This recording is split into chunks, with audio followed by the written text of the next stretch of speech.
Dangerous Ebola, a disease with an incredible mortality rate. Mankind discovered the existence of viruses quite recently. Even before 1892, we knew nothing about them. Even now, viruses remain one of the least studied realms of life. They evolve extremely quickly, easily mutate if necessary, and are distinguished by an amazing adaptational capacity, so they could then spread, capture everything that moves, and subjugate it.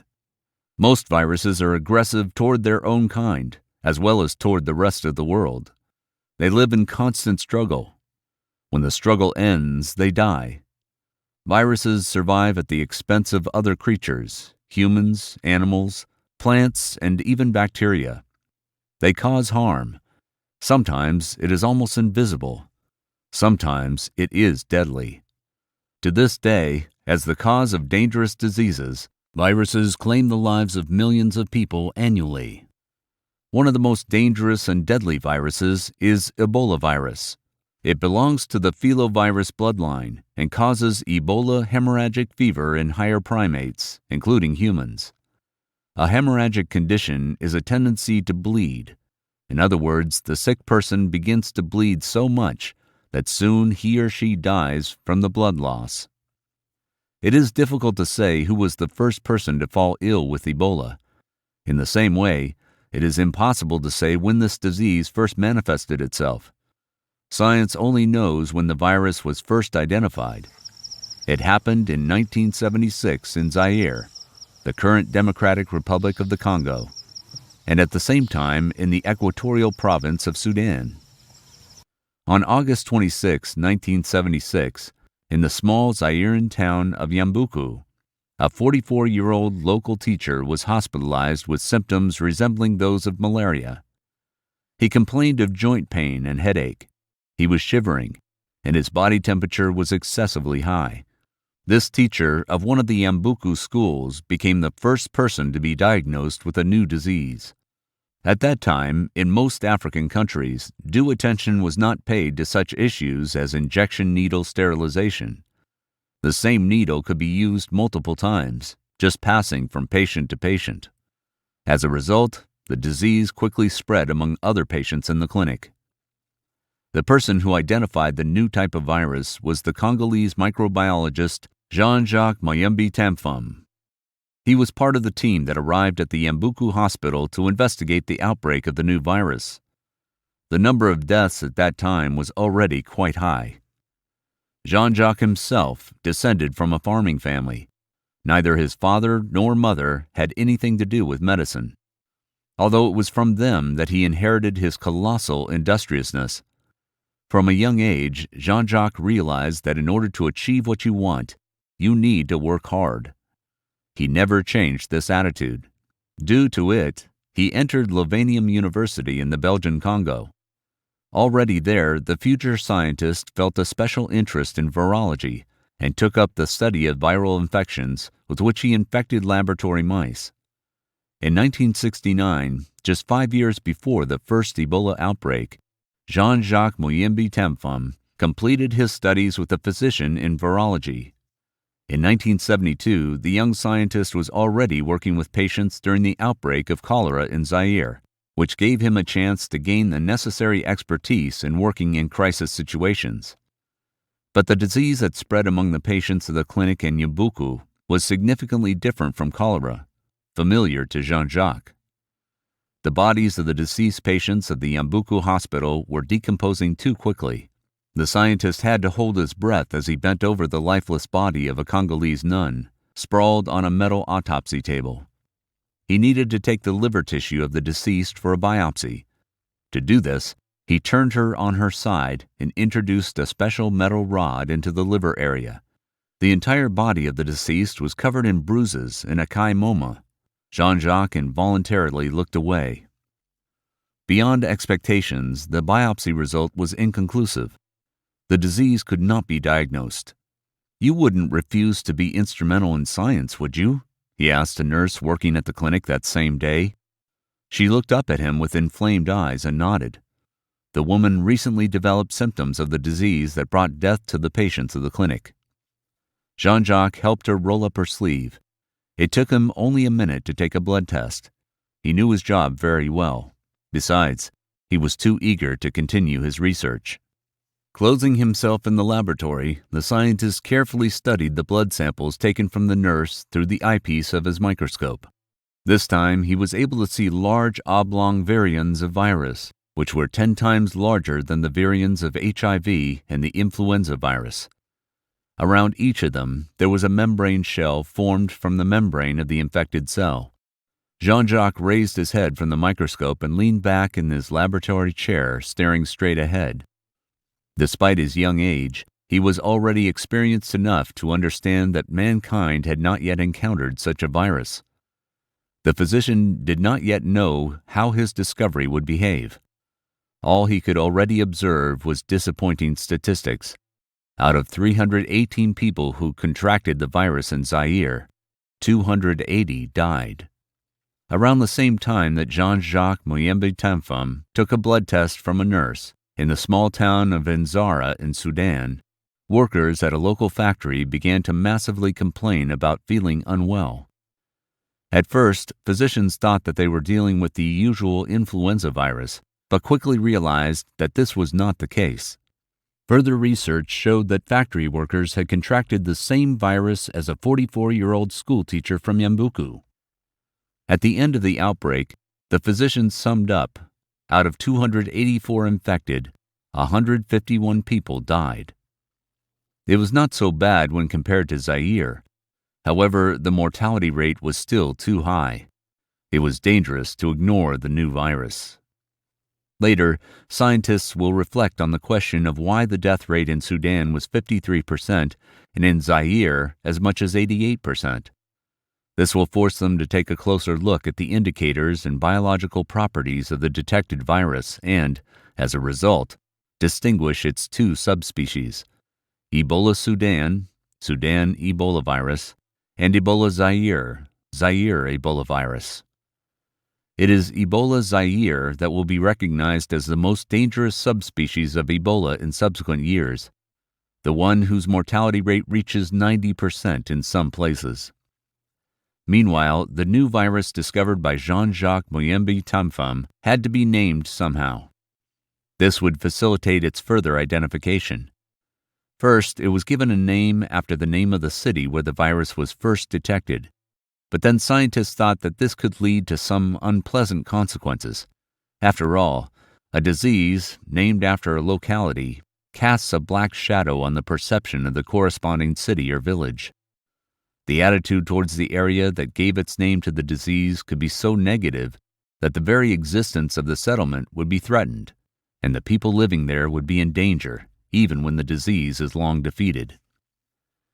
An example of this was the Lassa fever, named after the city of the same name where it was first discovered. Since the discovery of the fever, the population of Nigeria had treated the inhabitants of Lassa with such outright hostility that they had to leave their homes and move to other regions. To avoid making the same mistake, the scientists decided to name the viruses and infections they discovered after the rivers that flow in the regions of infection. The river flowing through the equatorial province of Sudan and adjacent regions of Zaire was the Congo River. Here, another problem arose. There was a disease that had already been named after the Congo River, Crimean Congo hemorrhagic fever. This is a widespread disease that is caused by a virus transmitted through a tick bite. It had nothing to do with Ebola. After thinking a little more, the scientists approved the name Ebola after the name of the Ebola River, which flows in the vicinity of Yambuku.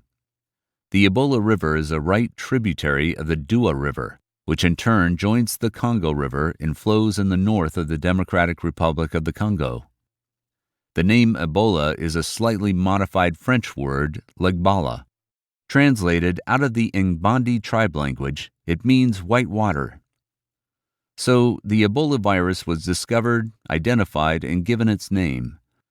Moreover, scientists were able to divide it into two subspecies, Ebola Sudan and Ebola Zaire, which had significant differences between themselves.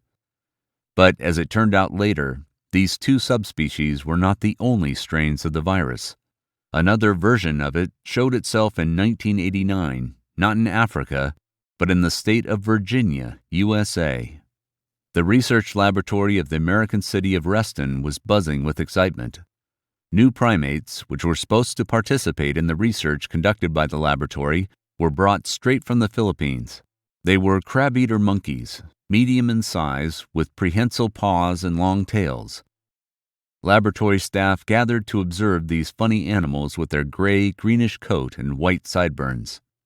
Lab technicians and scientists noticed that some of the newly arrived macaques began to behave sluggishly.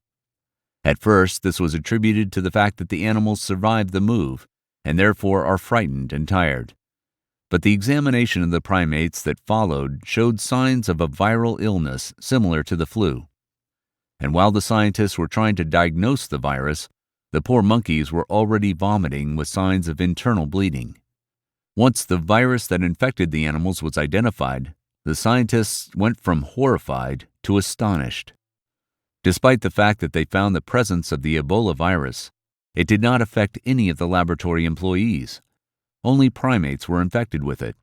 So another subspecies of the disease was isolated, Reston Ebola virus. It originated in the Philippines in a so far unknown way. Instead, in the process of research, scientists finally confirmed the fact that the virus subspecies is not dangerous to humans, but affects only primates and pigs.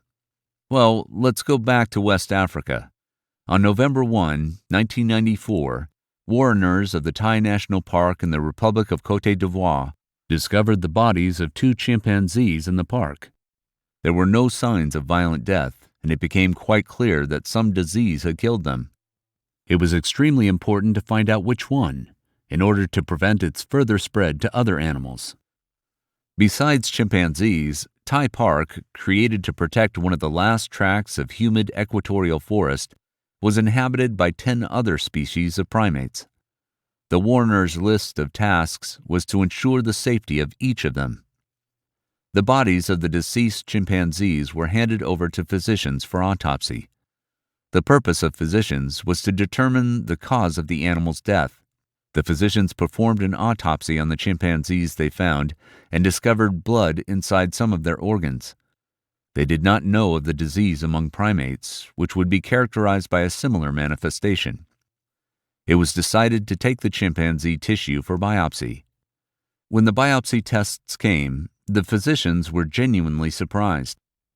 The conducted tests showed that the chimpanzees had contracted Ebola, just like the people in Sudan and Zaire in 1976. Still, some distinctive features in virus topology gave the scientists a chance to talk about another strain of it, Thai forest Ebola virus. A little later, other corpses of chimpanzees were found in the park. At first, the scientists suggested that this virus subspecies, just like Ebola Reston, poses a danger only to primates. But then one of the scientists who performed an autopsy of the dead monkeys fell ill with hemorrhagic fever.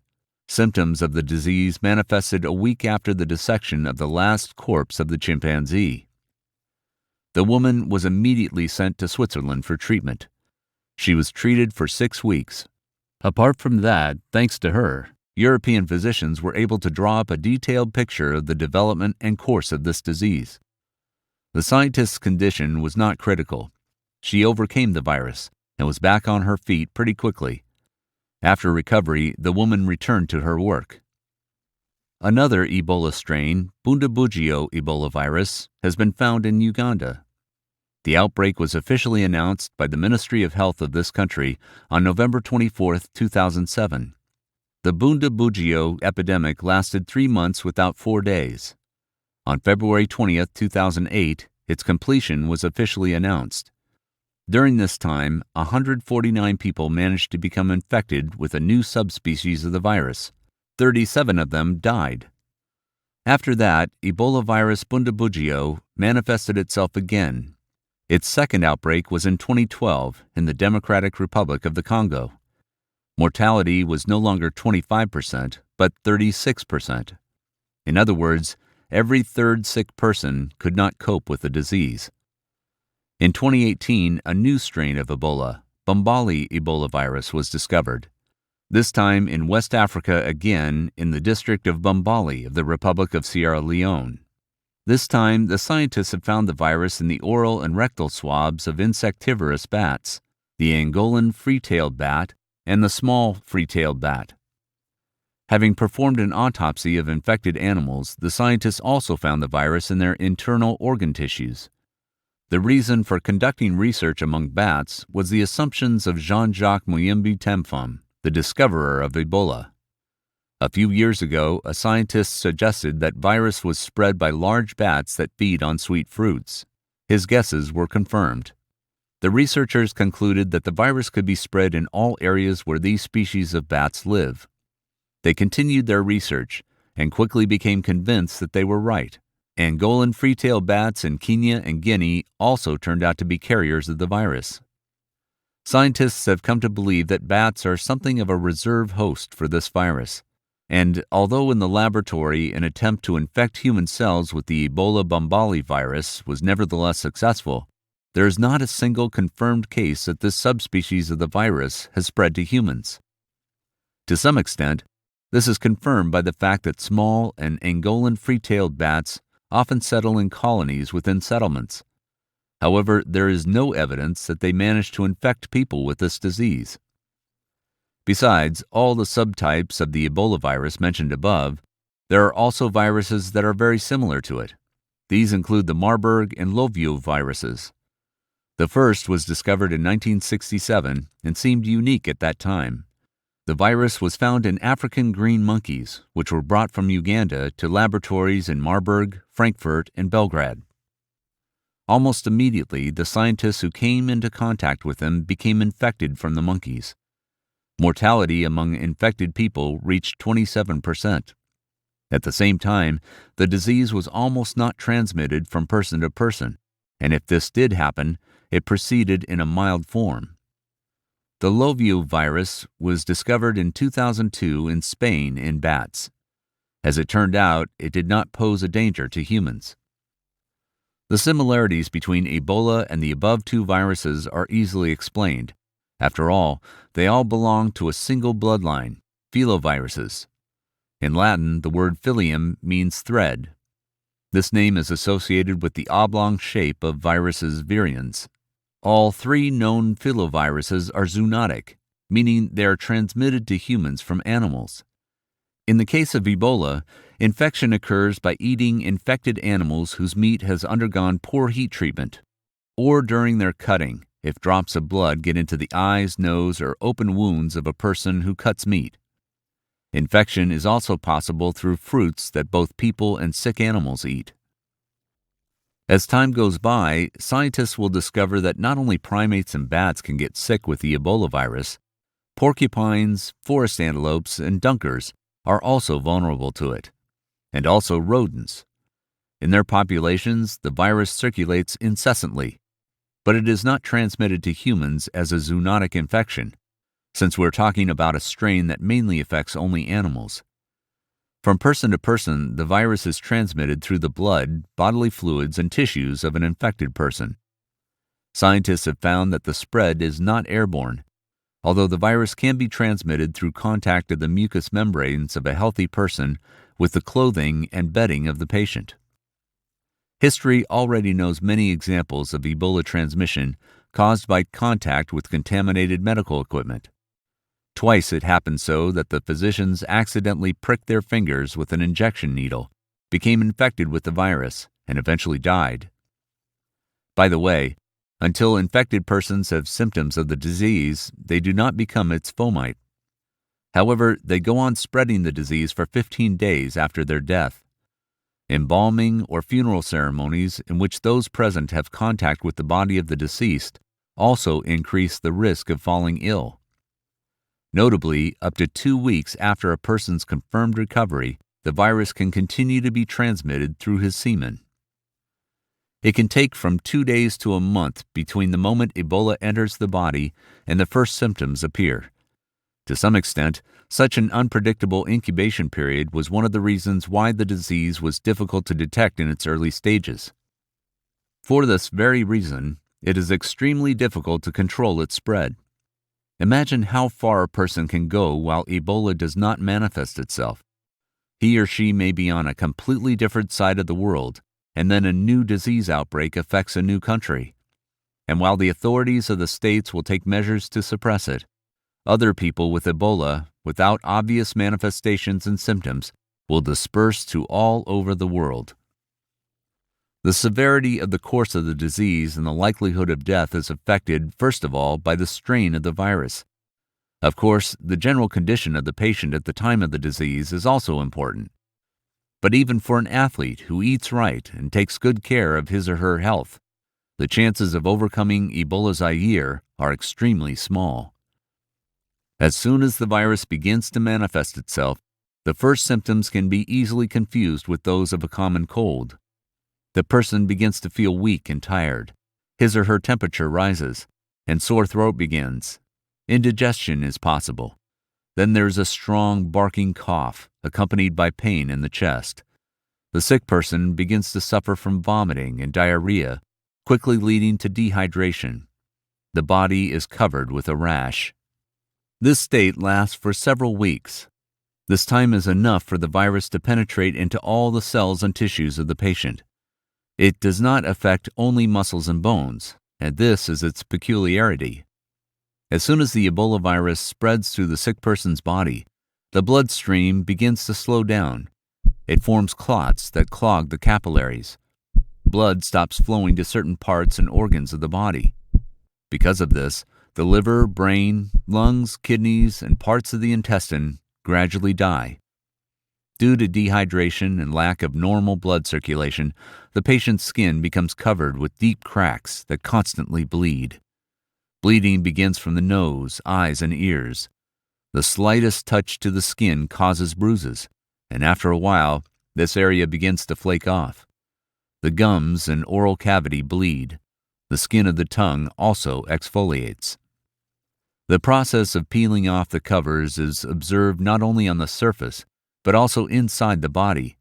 A person still lives, speaks, strives for recovery, but his or her organs have long since died and are decomposing inside his or her body. The insides of a person die before the patient, him or herself. It is for this reason that after death, the body decomposes almost instantly, as if it had been dead for many days. To some extent, this is true. Death occurs as a result of hypovolemic shock. This is the name of a condition caused by a rapid decrease in the volume of circulating blood. Before death, patients often slip into a coma. People who were able to overcome the disease and recovered, in the end, still have serious health issues. Many of them complain of fatigue and weakness that never go away. Some recovered patients experience hearing loss, vision loss, and liver inflammation. Pain in muscles and joints becomes chronic. Besides their medical complications, Ebola survivors also suffer mentally, and this is perhaps the most unpleasant consequence of the disease. Surviving patients develop antibodies against Ebola in the future, but there is no official evidence that these antibodies really protect them against reinfection. According to scientists, the natural reservoirs of Ebola virus are in equatorial rainforests. First of all, the virus spreads among bats, and they are already transmitting it to other animals, including primates. One of the versions of why the Ebola virus affected humans are precisely the deforestation of tropical forests, which are the main habitat of bats. As a result, the animals had to move closer to human settlements. Of course, they brought their diseases with them. Researchers believe that one of the main reasons for the spread of Ebola virus among Africans was their funeral rites. After all, we already know that the virus does not die instantly with its carrier. Instead, it continues to live for 15 days in the tissues and fluids of a person who had died of it. Many African tribes have a tradition of hugging, stroking, or kissing the deceased. If you add the hot climate and poor hygiene standards to this custom, it would not be surprising that Ebola is spreading rapidly and gaining momentum. The physicians' attempt to take control of the situation, on the contrary, only complicated it. People had become afraid that their relatives would be taken to isolated hospitals. They refused to give sick people to physicians, concealed their symptoms, and did not want to be tested. Since the discovery of Ebola in 1976, its outbreaks have been recorded regularly. Once every few years, they are observed in Congo and Uganda, Central Africa. A major epidemic that lasted from February 2014 to December 2015 and affected countries such as Guinea, Sierra Leone, and Liberia left a particularly significant mark in history. Prior to that, most Ebola outbreaks had relatively small habitats. They usually ended up within one village or one hospital, although the hotbed of the disease that broke out in 2014 was the strongest and largest in history since the virus's discovery. It originated in the southeastern regions of Guinea, or rather, in the most populous province of the state, in Zerikore. The outbreak was caused by the most dangerous and deadly of all known strains of Ebola, Ebola Zaire. And if all previous outbreaks could be reduced within a few months, this one would not subside for 2 years. Scientists still do not know how the Ebola Zaire virus was found more than 4,000 kilometers from those territories where it manifested itself in all those previous years. All we know is that this time the first case was a 2-year-old child. He lived in the village of Meliandou, not far from the city of Gukudu, almost on the border with Guinea and Sierra Leone. The child's family did not travel anywhere any time before and lived their ordinary life. There was nothing that would explain where the baby could pick up a dangerous virus. He died on December 6, 2013, after an extremely short battle with the disease. The mother held her dead baby's body in her arms, kissed, and refused to let him go. Her neighbors came to her and also lamented and stroked the little hands of the dead child. Soon, the symptoms of fever manifested themselves among other family members. They got sick and died one by one, and their neighbors soon followed. Gradually, the disease spread beyond the village of Meliandou to other settlements. Ebola took only a month to reach the city of Gukudu, the administrative center of the prefecture of the same name. All those infected from the villages were taken to the hospitals of this city for treatment, and there, one by one, even medical workers became infected from them. One of these days, one of the employees of the hospital went on a trip to the neighboring city of Macenta. He felt good. There was nothing in his condition that would make him wary. Nevertheless, he brought the virus with him, which was already actively multiplying inside his body. Having captured Macenta, Ebola then moved to the city of Kasidigu. Both of these settlements are the administrative centers of their prefectures. Throughout January, February, and almost all of March 2014, the virus spread among the population, and only on March 10th, the medical workers of Gukudu, Macenta, and Kasidigu reported the unknown disease they had identified to the Guinean Ministry of Health. It took 2 days to warn the international organization Physicians Without Borders of the spreading epidemic. It took another week to assemble a team of European physicians and invite them to Gukudu. And only with their arrival in Guinea, it was finally possible to start full-fledged laboratory research. The physicians collected blood and tissue samples from both sick people and those deceased, and then sent them for analysis to the Pasteur Institute in Lyon. Another week passed before they finally got the results from the lab. Their hunches were confirmed. The rapidly spreading disease was the Ebola Zaire virus, the most dangerous of all known strains. At the end of March, almost 4 months after the death of the first infected person, the government of Guinea officially announced that the deadly disease sweeping the country was Ebola. During these 4 months, 71% of all infected people have already died, and sick people managed to disperse to other countries, thereby spreading a dangerous disease. In early April, the first deaths from Ebola were already observed in Liberia and Sierra Leone. Rare cases of infection were also recorded in Nigeria, the USA, England, Germany, Canada, Mali, and Senegal. The World Health Organization has recognized Ebola as a global threat. There was a risk that it would cover the whole world. Surprisingly, the only reason that this did not happen in the end was precisely the high fatality rate of the disease. People died before they could spread the disease further. Had it not been for the ritual ceremonies in which the body of the deceased could have lain in the house for weeks, the outbreak would have been overcome many times faster. In the meantime, Guinea, Liberia, and Sierra Leone have taken the first measure to combat the disease. Such a measure was the ban on the sale of bat meat, which is the main causative agent of the virus. By the way, bats are one of the most popular dishes in West Africa, and therefore they are regularly consumed there. In fact, the inhabitants of these 3 countries had to give up their most common and accessible food. As the incidence rate did not decrease significantly, it was decided to move on to the next steps.